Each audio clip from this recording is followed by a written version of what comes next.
मध्य प्रदेश में मोहन सिंह यादव ने मुख्यमंत्री के तौर पर 1 साल पूरे कर लिए हैं। वहीं दूसरी तरफ जब से मोहन सरकार के 1 साल पूरे हुए हैं, मध्य प्रदेश में कई घोटालों का जिक्र होता हुआ नजर आ रहा है। कभी शिक्षा भर्ती मामले में कई आरोप छात्रों द्वारा लगाए जाते हैं, तो कभी अधिकारियों के घरों में करोड़ों रुपए की रकम बरामद होती है, तो कभी लाडली बहना योजना के जरिए बड़ा खुलासा होता हुआ नजर आता है कि जो वादे किए गए थे चुनाव प्रचार प्रसार के दौरान कि महिलाओं के खाते में 3,000 रुपए पहुंचा दिए जाएंगे, वो 3,000 रुपए तो छोड़िए, अब वो जो रकम नजर आती है 1,250 वो भी मुहैया नहीं हो पा रही है। वहीं दूसरी तरफ केंद्रीय मंत्री ज्योतिरादित्य सिंधिया पर लगते आरोप और उनके विधायकों का लगातार बागी सुर अपनाना ये दिखाता है कि मध्य प्रदेश में कुछ बड़ा होने वाला है। क्या ज्योतिरादित्य सिंधिया के विधायकों की बगावत और दूसरी तरफ मोहन सरकार पर लगते गंभीर आरोपों के बीच में कोई बड़ा फैसला लिया जा सकता है? क्या कुछ मध्य प्रदेश में घटता हुआ नजर आएगा? कई सवाल जुड़ जाते हैं। 2023 के विधानसभा चुनाव में 167 सीटें भारतीय जनता पार्टी ने जीत तो ली, लेकिन भारतीय जनता पार्टी के आधार पर अगर हम बात करें तो वो अब कहीं ना कहीं विफल होती हुई मोहन सिंह यादव के बलबूते पर नजर आ रही है। मोहन सरकार पर छात्राओं ने आरोप लगाया है, छात्र छात्रा विरोध प्रदर्शन करते हुए नजर आ रहे हैं। सीधे तौर पर मुद्दा उठ जाता है कि किस तरीके से घोटाला भर्ती मामले में देखने को मिल रहा है। बच्चों के अभी तक रिजल्ट भी सामने नहीं आए हैं और इसी के साथ साथ ज्योतिरादित्य सिंधिया के विधायकों का ये कहना कि उनके ऊपर इल्जाम लगाया जा रहा है। भारतीय जनता पार्टी के पूर्व विधायक कहते हैं कि ज्योतिरादित्य सिंधिया के विधायकों का बीजेपी में आना एक षड्यंत्र है, बीजेपी को तोड़ना, बीजेपी के कार्यकर्ताओं पर अत्याचार करना एकमात्र मकसद है। ये कुछ कहा नहीं जा सकता कि ये विधायक कब छोड़कर कांग्रेस पार्टी में वापसी कर ले, इनकी कोई भी गारंटी नहीं है। अब क्या होगा, कई सवालों के जरिए जवाब खंगालने की कोशिश करते हैं। मेरे साथ मेरे सहयोगी सिराज जुड़ चुके हैं। सिराज, पहले तो आपका बहुत बहुत स्वागत है। सिराज, हम ये देख रहे हैं कभी उत्तर प्रदेश, कभी बिहार, तो कभी मध्य प्रदेश, शिक्षा से जुड़े हुए मुद्दों के जरिए छात्र छात्राएं विरोध प्रदर्शन करने के लिए उतारू हो जाती हैं। बीपीएससी का मुद्दा हमने बिहार में देखा, अब एमपीएससी का मुद्दा हम मध्य प्रदेश में देख रहे हैं, जहां पर उनकी मांग कई हैं और मांगों के साथ अपने भविष्य के साथ खिलवाड़ नहीं करना चाहते हैं। कैसे देखते हैं कि भारतीय जनता पार्टी जिस जिस राज्य में है उस राज्य में शिक्षा से जुड़े मुद्दों के जरिए बच्चों के साथ खिलवाड़ किया जाता है? जी बिल्कुल नाज़मीन, ये मुझे लगता है कि सिर्फ मध्य प्रदेश के लिए नहीं बल्कि पूरे देश के लिए कहीं ना कहीं चिंता का विषय है। किस तरीके से जो तमाम भारत में एग्जाम होते हैं, जो सरकारी नौकरी के लिए एग्जाम होते हैं, जो एंट्रेंस एग्जाम होते हैं, वो कहीं ना कहीं पेपर लीक का मामला हो या फिर रिजल्ट ना आने का मामला हो, ये तमाम जो चीजें हैं वो कहीं ना कहीं इससे भारत का युवा इस वक्त जूझता हुआ नजर आ रहा है। आप देखिए कि किस तरीके से उत्तर प्रदेश में जो आरक्षण में अनियमितताओं को लेकर के जो अनुप्रिया पटेल है वो योगी सरकार की खिलाफत करती हुई नजर आ रही है। वहीं देखा जाए तो बिहार में हाल ही में जिस तरीके से बीपीएससी को लेकर के जो विरोध प्रदर्शन हुए वो भी एक बड़ी समस्या है। वहीं मध्य प्रदेश से जिस तरीके से खबरें निकलकर सामने आ रही है, ये अपने आप में एक चिंता का विषय है। देखिए, भारतीय जनता पार्टी लंबे वक्त से देश की राजनीति में इस वक्त राज कर रही है, लेकिन कहीं ना कहीं युवाओं के लिए भारतीय जनता पार्टी को सोचने पर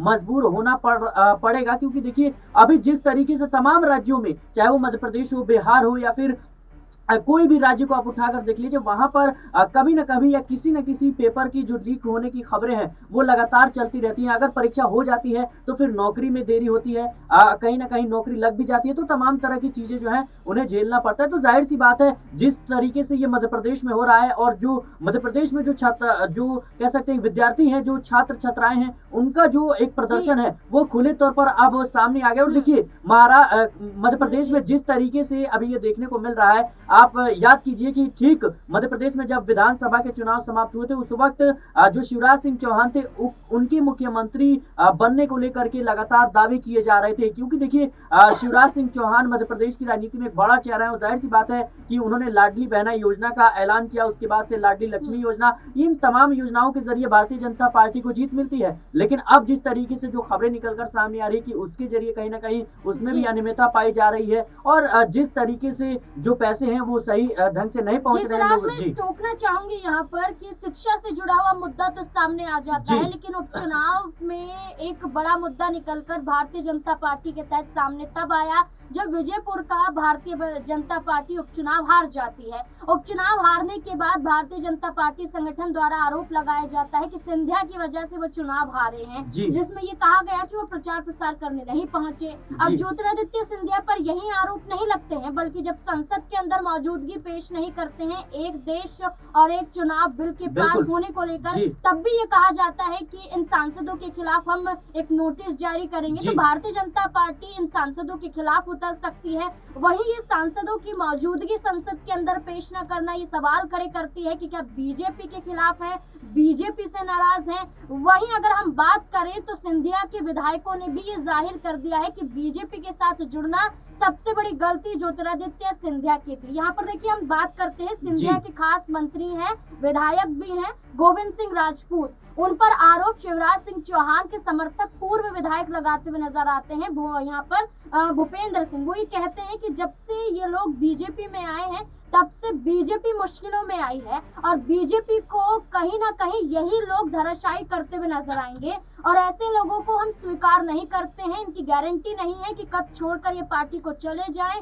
और कब पार्टी को तोड़ दें। क्या लगता है इतना बड़ा इल्जाम लगाना क्या दर्शाता है कि बीजेपी सिंधिया को सिर्फ इस्तेमाल कर रही है? आज देखिए नाज़मीन, जाहिर सी बात है जिस तरीके से शिवराज सिंह चौहान के समर्थक लगातार इस बात को लेकर बयानबाजी कर रहे हैं, उनको ये बात नहीं भूलनी चाहिए कि सिंधिया ही वो शख्स है जिसकी बदौलत इस वक्त मध्य प्रदेश में कह सकते हैं कि राज्य में भी और केंद्र में भी कहीं ना कहीं बड़ी जीत मिली थी। कह सकते हैं कि भारतीय जनता पार्टी को सिंधिया वो शख्स है जिन्होंने कांग्रेस से समर्थन वापस ले लिया, अपने विधायकों के साथ भारतीय जनता पार्टी में शामिल हो गए और फिर सरकार बन जाती है भारतीय जनता पार्टी की। तो ये वो एहसान है जो इन समर्थकों को भूलना नहीं चाहिए। और जाहिर सी बात है कि राजनीति में तमाम तरह के फेरबदल देखने को मिलते हैं और कहीं ना कहीं कह सकते हैं कि प्रतिक्रिया और क्रिया लगातार हमें देखने को मिलती है। लेकिन जिस तरीके से पार्टी के संगठन अपने ही जो संगठन के लोग हैं अपने ही लोगों पर इल्जामात लगा रहे हैं, इससे पार्टी की छवि जाहिर तौर पर खराब होती हुई नजर आएगी। और देखिए रही बात तो उपचुनाव में कह सकते हैं कि प्रचार प्रसार करने की, तो कोई भी अगर चुनाव होता है तो उसमें स्टार प्रचारकों की लिस्ट बनती है। अगर उस लिस्ट में ज्योतिरादित्य सिंधिया का नाम था, अगर वो नहीं गए,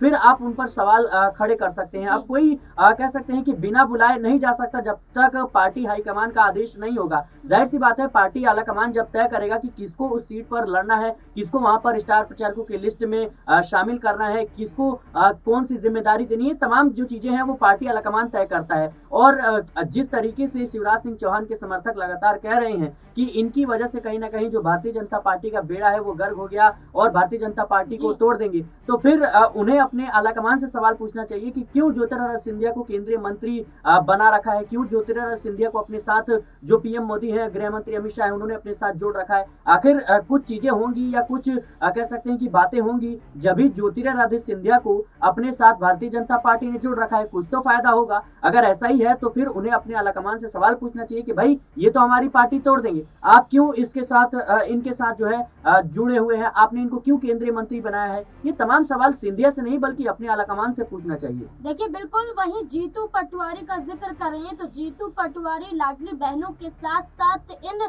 स्टूडेंट के साथ भी खड़े होते हुए दिखाई दिए हैं। वहीं ज्योतिरादित्य सिंधिया की मान सम्मान की बात करते हुए जीतू पटवारी ने सिंधिया को नसीहत भी दी है कि वक्त है कि अब आप अपना एक बड़ा फैसला ले लें, वरना भारतीय जनता पार्टी में आपको मुख्यमंत्री भी नहीं बनाया गया, आपको मध्य प्रदेश से भी निकाला गया।